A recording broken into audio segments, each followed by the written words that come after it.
Hi everyone. Now in this session we will discuss the last 50 days preparation strategy for CFA level 1. I'm recording this video for November session, so that's why the exam date here is 13th of November till 19th of November. This is the exam window for November session for level 1. But if you are watching this video for say Feb examination or May examination in 2025, no problem. You can apply the same strategy. There also obviously your exam dates will change. Now here in this video, I'm not going to cover the ethics portion because ethics as a subject is so different from rest of the 9 subjects. It is not appropriate to cover ethics preparation discussion with the main discussion, the 9 subjects discussion. So I am keeping ethics separate. I will provide you separate video for ethics. Okay. So mainly whatever suggestions I'm giving you here are related to the 9 subjects and not related to the ethics. What to do with the ethics? Watch separate video on ethics. Just after this, I will also upload the ethics video. You can watch that. Now here, to give the proper suggestion, I divided students or the candidates in 3 different categories based on their preparation level.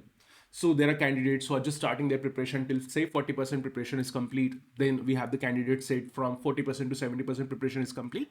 And then 70 to 100% preparation is complete 50 days before examination.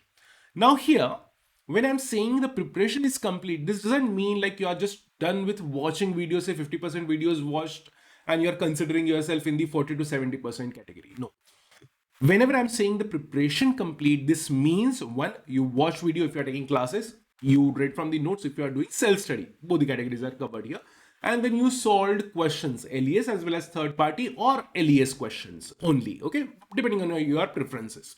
So preparation completed means video or notes plus questions, okay? This means the preparation complete. So based on this, you have to do the analysis. Now, first category is 0 to 40%. So you will say like, are there any students who are in this category who are just starting their preparation and just, or maybe say at max 40% preparation is complete? Yes, there are a lot of students who fall in this category. And that's why I will start with this category, then 40 to 70% and then 70 to 100% preparation. Now, if you are in this category, 0 to 40% preparation. Now here, for next 50 days, you have to spend at least 6 hours, 5 to 6 hours in your preparation. And trust me on this, it is possible to clear CFA level 1 in 50 days. It is possible, okay? So it is not like you're trying to achieve something impossible. It is totally possible, but if you apply strategy properly, okay? Now here, the major challenge for you is saving time. You have to save time and finish your preparation, right? And when I'm saying finishing your preparation, I'm assuming 80-85% preparation complete is as like good enough, okay? So don't target 100% preparation because it is not possible and it will also create unnecessary pressure on like your complete preparation strategy. So 85%, 90% preparation is good enough for passing exam, and that too with a decent score. Okay, so don't bother about passing exam. So you can pass, but the condition is you have to spend 5 to 6 hours on preparation.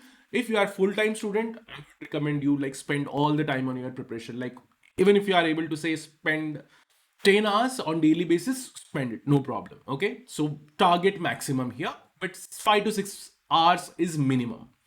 Now, first start your preparation or prepare the remaining portion till 90%. The target is 90%.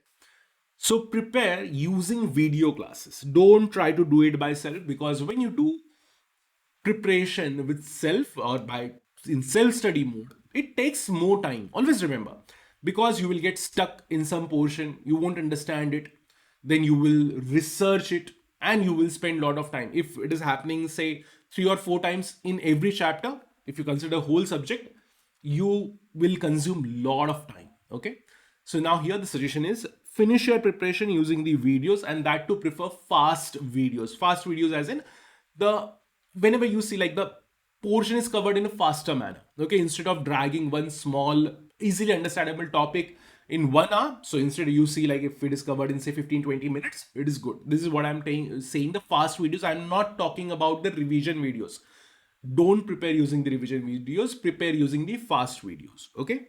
Now, second is solve LES questions after this. So what you have to do, watch video, then read notes, preferably third party notes. Don't go for the curriculum. Curriculum is very lengthy. It contains a lot of discussion which is not testable in the exam based on the learning objectives. So you will waste a lot of time. Okay, so prefer watching fast videos, then read from third party notes, and then you have to solve LES questions directly.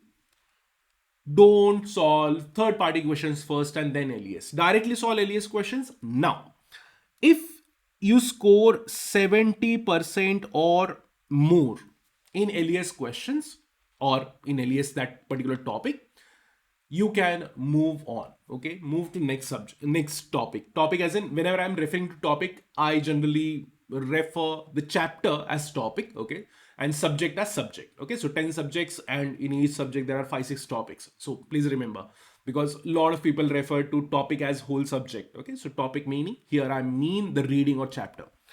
If you score more than 70%, very good, move to next chapter. Don't bother about third party question bank. Okay, so if you are doing or performing this good just after watching videos and reading notes, trust me, like, you are good enough for that particular chapter. You can directly move to next chapter. If you are scoring, say, less than 65 or 70%, I'm giving you the 5% margin here, less than 65%, then approach or solve third party questions.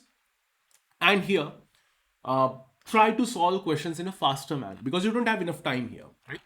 So solve questions faster, as in, if you think like, okay, you know the answer, there is a calculated question, and you think like you can easily solve that question, just visualize it, how you will solve it. If you think like, okay, you are getting the answer, then yeah, good enough. Just tick it and move on.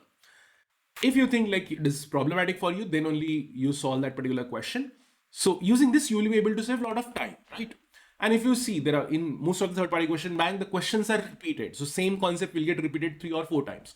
Solve one particular type of question once or twice max, so that you are able to save your time. So that's my recommendation. And target, or you have to finish this particular section or the strategy, like the preparation, LES question and third party question, in 30 days. So 30 days is deadline for you. In 30 days, you have to finish whatever you are able to finish, 80%, 75%, 90%, good. Leave it and then move to next round. Next round is your 20 days. And in these 20 days, first do your revision. Okay, whatever is preparation done, do revision of that particular portion. Then go for mock at least like 20 days before exam, because this is the last 20 days. So you have to go for mock at least 10 days before your exam.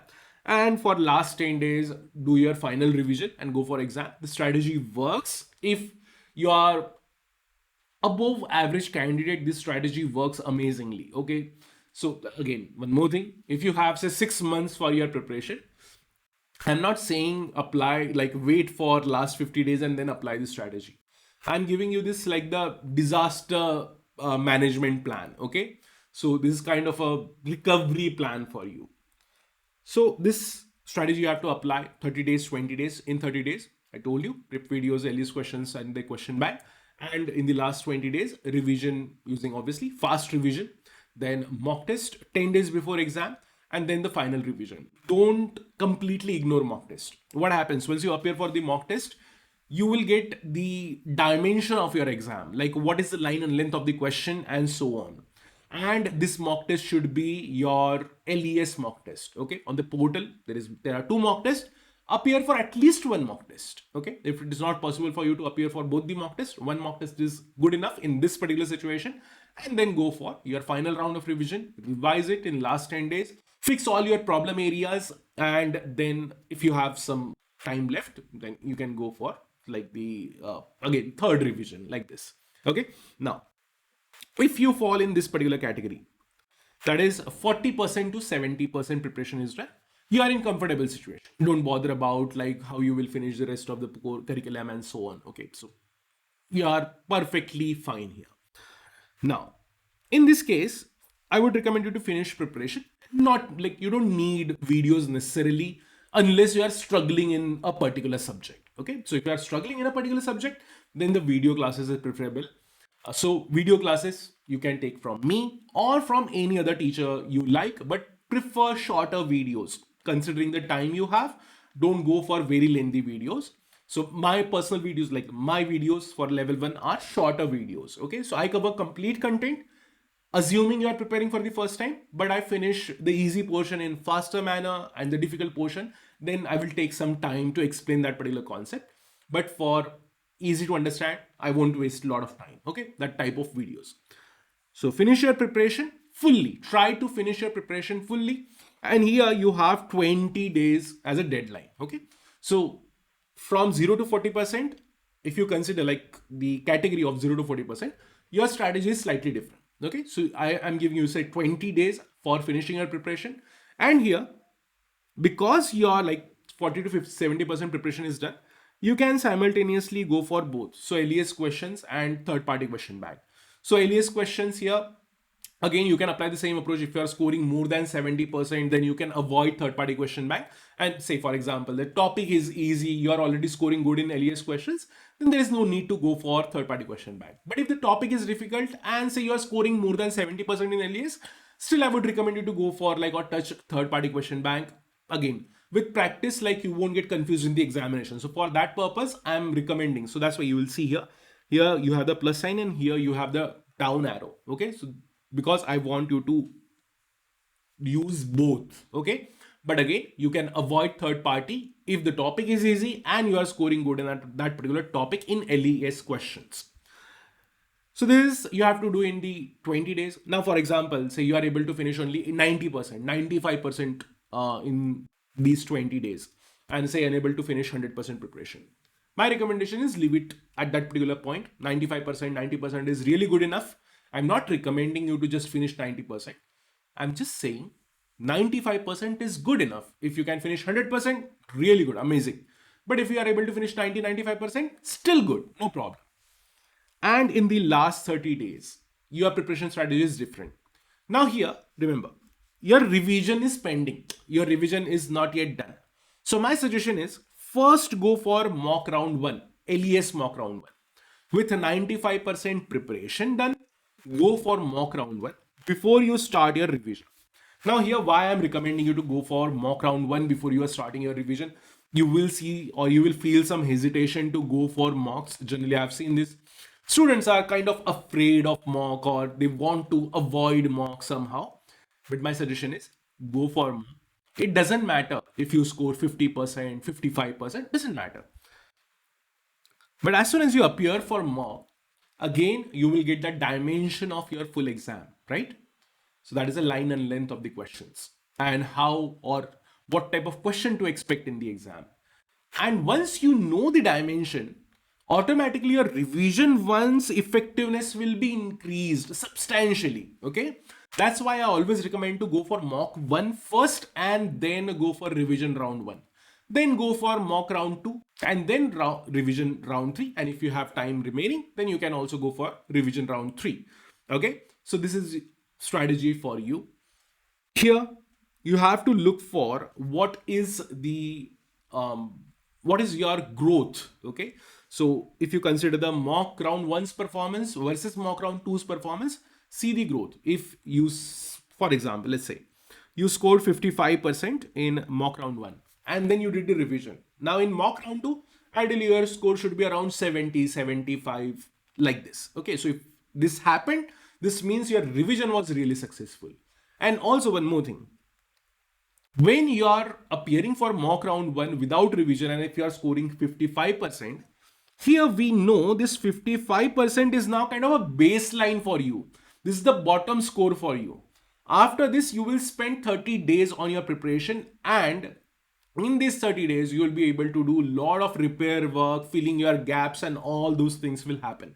So automatically, in your exam in ideal condition, your score should be more than 55%. And we know like the MPS is around 70%, right? So I don't do the MPS calculations because I think like there are a lot of guessworks going on in the MPS calculation, but still like 70% is a reasonable mark.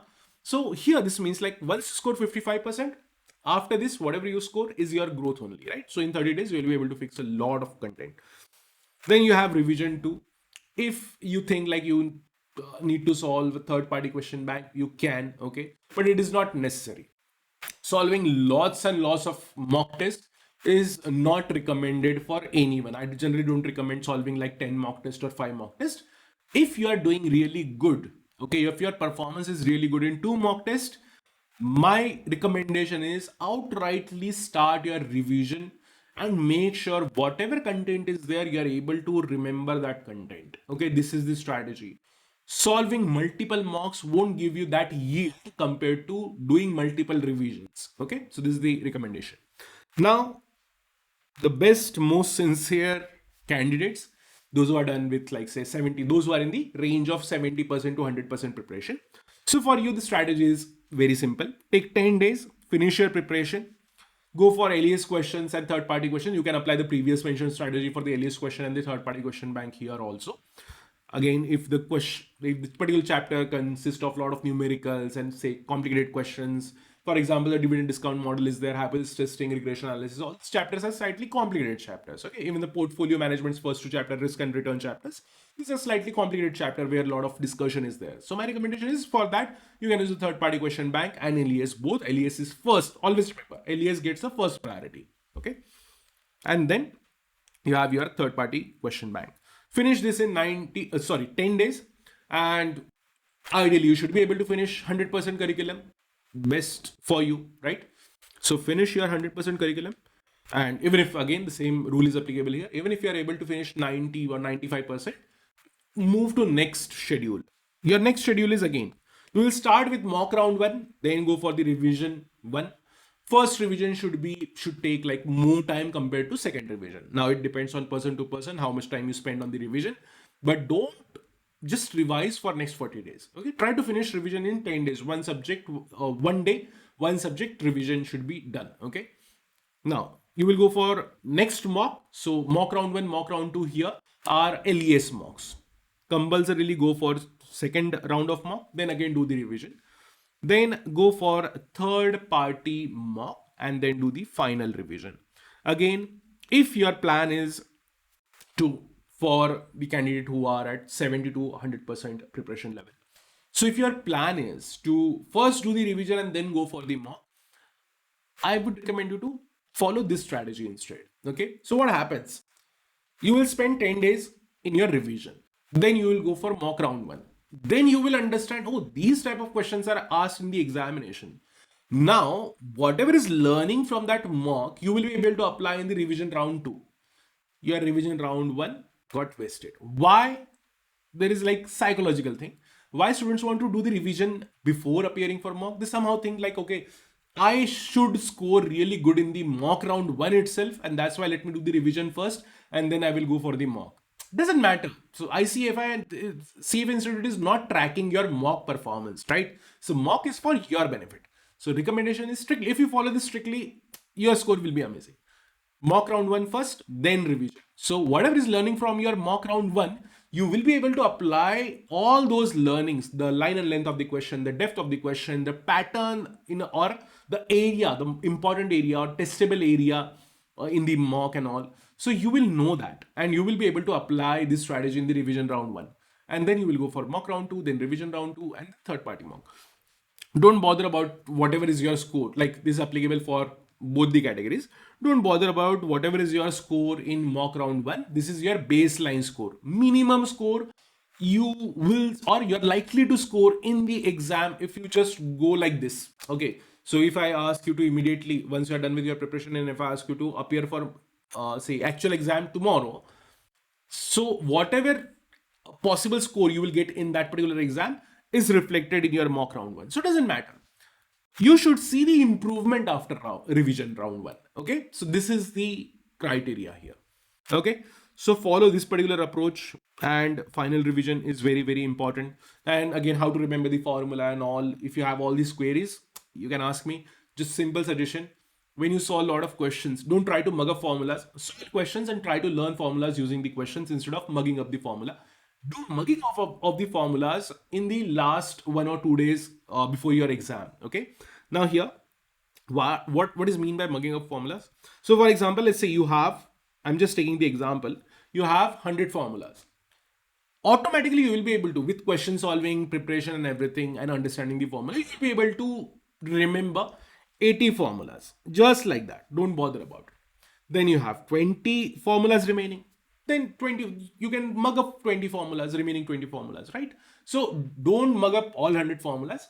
Mug up only those formulas where you are finding it difficult to remember. For example, I don't know why, like a lot of students face problem in that dividend discount model, the Gordon's growth model formula. Okay. The formula is really easy, right? So you can simply remember it. Next, if you have subject remaining in your preparation, okay, so here we assumed like these 0 to 40%, 40 to 70%, 70 to 100% preparation remaining. Now here what the suggestion is, instead of like preparing some topics from all the subjects, if you are in the situation where you have subjects remaining, then my recommendation is to prioritize your preparation in this order. So here we have short subjects. Short subjects are corporate issuer, equity, derivatives, alternate investment, ethics. Ethics is short in the preparation. When you solve a lot of questions, it becomes lengthy. Okay. Now, corporate issuer, equity, derivatives, alternate investment, ethics. These subjects can be finished in 1 to 2 days, assuming you are spending like 7 to 8 hours in preparation. One subject can be finished in 1 or 2 days. 2 days max, 1 day, like at least. Okay. So in next, like say, if you consider 5 subjects, in 6 to 7 days, you should be able to finish 5 subjects, right? And this is, I'm saying from like assuming like you are preparing these subjects for the first time. So if you have a subject remaining from these particular subjects, then prioritize one of these subjects, okay? And finish these subjects first if you have subjects remaining, these subjects remaining. And the order of preparation should be first priority for ethics, then corporate issuer, then equity, derivatives, alternate investment. Okay. So alternate investment and derivatives are very short subjects and also like accounts for very less marks in the examination. So that's why 4 and 5. Now here, for example, say you are done with ethics, alternate investment and equity. So in this case, take corporate issuer first, then derivatives. That's it. Like this. Okay. This is the meaning of priority here. Then you have longer subjects, the subjects which takes a lot of time in preparation. And here I am assuming you are not coming from the hardcore subject background. Like for example, if you are coming from the FRM, then already like for you derivatives, quants, fixed income, portfolio management, these are like cakewalk for you, no problem. If you are coming from chartered accountancy, then FSA, fixed income, derivatives, equity, corporate issuer, these subjects are cakewalk for you. Okay. So here I'm not assuming or considering these type of students. I'm assuming you are coming from non-hardcore these subjects background. Okay. Now see. In the longer subjects, we have quants, economics, FSA, fixed income, and portfolio management. So here the dispute can be on the economics part. So economics is not really long subject, but in my opinion, the way economics is covered in the curriculum, because you don't have a lot of basics here. You have the concept which starts from in between till end. So you may face some struggle in economics, and that's why I'm considering this particular subject in this like the longer subject. Quants is long because you need a lot of time to solve questions. Without solving questions, it is practically impossible to understand quants for a fresher, those who are studying this type of quants for the first time. Then FSA is actually long. There is no dispute in that. Fixed income is actually long. Portfolio management, first 2 chapters are really long. Then you have remaining 3 chapters, 4 chapters, which are really short. Okay. Now here, the order of preparation should be first finish quants, then go for the economics, then go for the portfolio management, then fixed income, and then FSA. Assuming you have one of these subjects pending in your preparation, then you have to follow this order. Now, what happens if you take FSA before other subjects? So FSA will consume lots and lots of time, and automatically, even though like this subject accounts for like really big chunk in the examination, but FSA will kill your rest of the subjects. That's why I'm saying before starting your FSA, finish other subjects and then go for the FSA. And whatever you can finish in like FSA, finish it. Maybe say last 2 chapters, 3 chapters you are unable to prepare. That's fine. Maybe you find DTA, DTL very difficult. Okay, that is a taxation part very difficult. Just leave it. Okay, just to manage your time. Okay, I'm not saying in the normal preparation you have to leave it. But if you don't have enough time, you can leave these type of chapters, okay, which are lengthy, also takes a lot of time to understand and all. So this is the order of preparation. Finish shorter subjects first. If you have subjects or one of these subjects remaining in your preparation or pending in your preparation, then go for the longer subjects. Even in the shorter subjects, you can follow this order. The order is written here, and for longer subjects also, order is written here. Now, just a brief overview of exam, and then I will make my point here. You will get 180 questions. 70% is your minimum passing score. In this, I'm ignoring the ethics part, and we are considering 9 subjects. In 9 subjects, you won't face a time management problem. Okay, so questions are really straightforward, 1 line or 2 line max questions, just like in the mock, and the questions are direct. There is one question. You have 3 options. Properly understand the options. Eliminate, even if you are confident about particular option, the correct option, also eliminate other 2. Okay, this is applicable for theory questions. For numerical question, obviously there is no need to eliminate. Automatically you will be able to take right answer if you are able to calculate the correct answer. Right now, here, to approach these 9 subjects, you need 3 qualities. First is the understanding, then you need the memorization, the memory, recall in simple terms, and the question solving. If you ask me from exam perspective, that is scoring really good in exam, from that particular perspective, which of these qualities or quality, or which of among these quality is most important, I would say memory is most important. Very controversial opinion, but if you are able to memorize the content, okay, because there is a particular pattern in exam, you will be able to approach the exam. I'm not recommending you mugging up the content, okay? So if you mug up the content and then pass the CFA level 1 and go for the CFA level 2, disaster is coming for you. So yeah, that will be the problem. But just considering the exam, memorization is very, very important. There is a lot of memory testing going on in CFA level 1 exam. If you are coming from FRM's curriculum, this is most problematic part for you, because FRM is very logical exam. GARP don't bother about the memory part in the exam. CFA Institute is really, really about the memory. Then second quality is understanding. From learning perspective, obviously understanding is the best quality. So prioritize memory and understanding, right? And then last is the question solving. Why I'm keeping question solving last here? So simple. It doesn't matter like if you solved too many questions or not. If you are good with the memory, that is, you remember the formulas, you remember the key points and all, and you understand the concept, even without solving like say 100 questions per chapter, maybe you solve 20 questions per chapter, you are good to go for the examination. So your exam won't be substantially affected if you solve less number of questions, but your exam will be really affected if you are unable to recall content in the examination. And then second is if you are unable to understand the content. Understanding again gets the second priority compared to memory. Okay, again, not my suggestion like just mug up the content. I'm just saying like these are the qualities. So even if you are done with preparation, now try to memorize the content. Now try to memorize the bullet points. For example, what is the impact of inflation if the inventory is in FIFO method or LIFO method? So these are the memory points. Yeah, obviously you can understand it, but in exam setting, if you try to recall everything you have prepared and then apply it, it will take a lot of time. If you memorize the content, then automatically you'll be able to tick in a faster manner. Also, one more suggestion. I don't know why CFA Institute likes to twist the language of the question. So you are likely to see question like least incorrect of these two or most incorrect, like this. Okay, so always focus on meaning of the question. So what is the meaning of that particular question?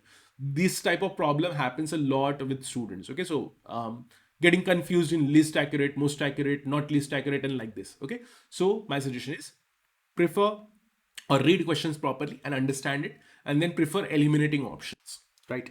So that's all for CFA level 1 strategy. If you have any doubt, you can definitely ask me in the comment section and I will help you out with this, like whatever doubts you have.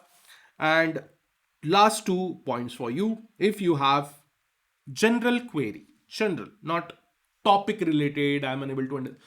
This is I'm talking for or giving note for non-Falcon students. So those who are not my students, for them. If you have general query, then you can WhatsApp me, only WhatsApp me, no directly callings, on this number.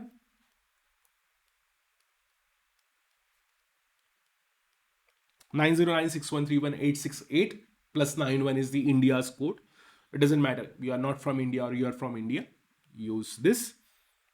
Second is, if you are in this particular category, okay, or even in this particular category, and if you want to give the best chance for you, then I'm going to provide mentorship, the short duration mentorship for only 5 candidates. This is my limitation because in mentorship, I have to talk with you, I have to review your mock performance, topic performance, LES performance, and a lot of things. So maximum 5 students, not more than 5 students. I'm not going to take it. And this mentorship is chargeable. With the mentorship, you will also get the video classes access and the mentorship, my personal guidance, and this guidance includes the preparation strategy related help. And if you have any doubt in your concepts or some concepts, then those doubts will be solved by me personally on Zoom call, WhatsApp call, or call, whatever is the mode depending on the doubt. So the mentorship is available, and if you have general doubt, then you can ask me on this number. Okay, so that's all for this particular video from my side. All the best for your exam and the remaining preparation. Thank you everyone. Thank you for watching this video. See you in the next video. Bye bye. Take care.